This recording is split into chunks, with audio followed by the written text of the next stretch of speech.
Hi అండి, నేను మీ విజయ. గున్ని రసోయిలో అందరికీ స్వాగతం, సుస్వాగతం. ఈరోజు నేను మీకు పాతకాలం నుంచి వచ్చిన అందరూ చాలా ఇష్టపడిన ఒక ఐటెం చెప్తాను. ఇది అందరూ ఇష్టపడతారు. మళ్ళీ ఈ రోజుల్లో ఫంక్షన్లో వాటిలో కూడా పెడుతున్నారు. అదేమిటో తెలుసా? దీని పేరు జున్ను. జున్ను అందరూ ఇష్టపడతారండి. ముందు పాలు వాళ్ళందరూ జున్ను తెచ్చి ఇంటికి ఇచ్చేవారు, కానీ ఈ రోజుల్లో రావటం లేదు. అందరూ ప్యాకెట్ పాలే వాడేస్తున్నారు.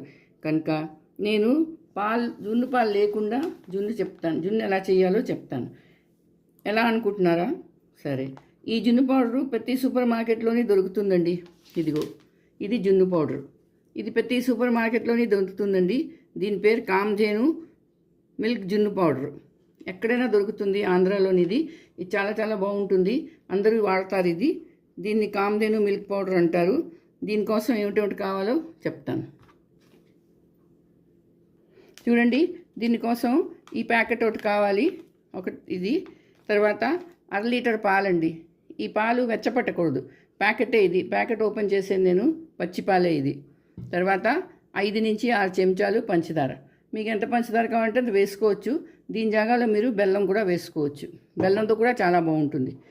1 చెంచా మిరియాలు. ఇది చిట్కా పట్కా దంచుకోవాలి. మొత్తగా చేసికూడదు. తర్వాత యాలక్ పళ్ళు పౌడరు ఇది వేసుకోవాలి. ఇవేనండి దీనికి కావాల్సింది. చాలా బాగుంటుంది, చాలా టేస్టీగా ఉంటుంది. అదే కాక చాలా వేగం కూడా అయిపోతుంది. రండి ఎలా చేస్తారో చెప్తాను. చూడండి, ముందుగా ఈ 1/2 లీటర్ పాలు ఇందులో వేసేసుకుంటున్నాను. ఒక గిన్నెలో వేసుకోవాలి. తర్వాత ఈ జున్ను పౌడర్ ఇది కూడా ఇందులో వేసుకోవాలి. వేసుకొని ఉండలు లేకుండా కలుపుకోవాలి. ఇలా కలిపేసుకోవాలి. ఇది కలిసిపోతుందండి, దీనికి ఏం ప్రాబ్లం ఏమి లేదు. 2 నిమిషాల్లో ఇది ఇలా బాగా కలిసిపోతుంది. అలాగే పంచదార. నేను 5 చెంచాలు పంచదార తీసుకున్నాను. మీకు కావాల్సితే తగ్గించుకోవచ్చు లేదా ఎక్కించుకోవచ్చు. ఇలా పంచదార వేసేసుకోవాలి. వేసుకొని ఇలా కలుపుకోవాలి. తర్వాత మిరియాల గుండ ఇది వేసుకోవాలి. తర్వాత యాలక్ పొడి ఇది కొంచెం వేసుకోవాలి. ఇది చాలా బాగుంటుందండి. అందరూ ఇష్టపడతారు. చూడండి, చూసారా? ఇలా కలిసిపోతుంది. ఇలా కలిపేసుకోవాలి. పంచదార, పాలు, మిరియాల గుండ, యాలక్ పౌడరు, తర్వాత జున్ను పౌడరు అన్నీ కలిపేసుకోవాలి. పాలల్లోని కలుపుకొని ఇలా పెట్టుకోవాలి. ఇప్పుడు చూడండి, స్టవ్ ఆన్ చేసుకున్నాను. తర్వాత దాని మీద ఇడ్లీ పాత్ర పెట్టుకున్నాను. మీకు కావాలంటే స్టీమర్ పెట్టుకోండి, లేకపోతే ఒక మూకుడు పెట్టుకోండి. అందులో చిన్న రింగు పెట్టుకొని దాంట్లో నీళ్ళు పోసుకొని అది కూడా గిన్నెతో పాటు పెట్టుకోవచ్చు. ఎలాగైనా కావాలి. స్టీమ్ ఇవ్వాలి. ఇది ఇలా దింపియాలండి. ఇందులో ఇలా పెట్టేసి దీనికి మూత పెట్టేసుకోవాలి. మనం ఇడ్లీ ఎంతసేపు ఉడకపెడతామో అంతసేపులోనే ఇది ఉడుకుతుందండి. మా అయితే 8 నుంచి 10 నిమిషాలు. చాలా బాగుంటుంది. 10 నిమిషాల్లో ఇది రెడీ అయిపోతుంది. దీనికి ఎక్కువ టైం తగలదు, కానీ చాలా టేస్టీగా ఉంటుంది. చేసినగానే ఎప్పుడు అయిపోతుందా అనుకుంటాం మనందరూ. రండి, ఇది అయిపోయాక చూపిస్తాను.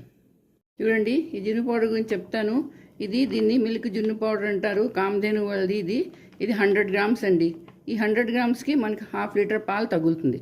చాలా బాగుంటుంది. ఇది మన ఇండియాలోనే కాదు, ఫారెన్ వెళ్ళిన వాళ్ళు కూడా తీసుకెళ్తారు. అక్కడ కూడా చేసుకుంటారు. ఎన్ని రోజులైనా పర్వాలేదు. 3 నెలల వరకు ఇది బాగుంటుంది. ఈ ప్యాకెట్ 3 నెలల్లోగా చేసేసుకోవాలి. ఇది తీసుకెళ్ళి ఫ్రిడ్జ్లో పెట్టుకోవాలి. ఫ్రిడ్జ్లో ఎన్నాళ్ళైనా ఉండొచ్చు. ఆ తర్వాత మనకి ఎప్పుడు కావాలంటే అప్పుడు చేసుకోవచ్చు. ఇంకోటండి, 10 మినిట్స్ అయిపోయింది. ఇప్పుడు చూస్తాను.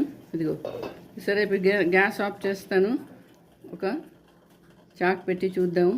సరే, అయిపోయింది, ఉడికిపోయింది. 1-2 నిమిషాలు చల్లారిన తర్వాత ఇది బయట తీసుకుందాం. ఇంకోటండి, జున్ను రెడీ అయిపోయింది. చాలా బాగుంది. చూడండి, గట్టిగా అయిపోయింది. చూసారా? ఇది ఇప్పుడు ప్లేట్లోకి తీసుకొని తినొచ్చు, కప్పులోకి తీసుకొని. సరే, ఎంత గట్టిగా ఉందో. ఇలా గట్టిగా అయిపోతుంది. ఈ టేస్ట్ కూడా అలాగే ఉంటుంది. మీరు చెప్తే కానీ ఎవరికి తెలియదు ఇది దేంతో చేశారో. మీరు ఎవరికైనా ఇచ్చారనుకోండి, ప్రతి వాళ్ళు అడుగుతారు, ఇది దేంతో చేశారు, జున్నుపాలు ఎక్కడివి మీకు అని. అంత బాగుంటుంది ఇది. అస్సలు మీకు తెలియదు ఇది దేంతో చేశారో. మరి మీరు చేసుకోండి, అందరికీ పెట్టండి. మరి నా వీడియో కానీ నచ్చితే తప్పకుండా సబ్స్క్రైబ్ చేయండి. అలాగే లైక్, షేర్ కూడా చేయండి. మళ్ళీ ఇంకో వీడియోతో కలుస్తాను. అంతవరకు సెలవు.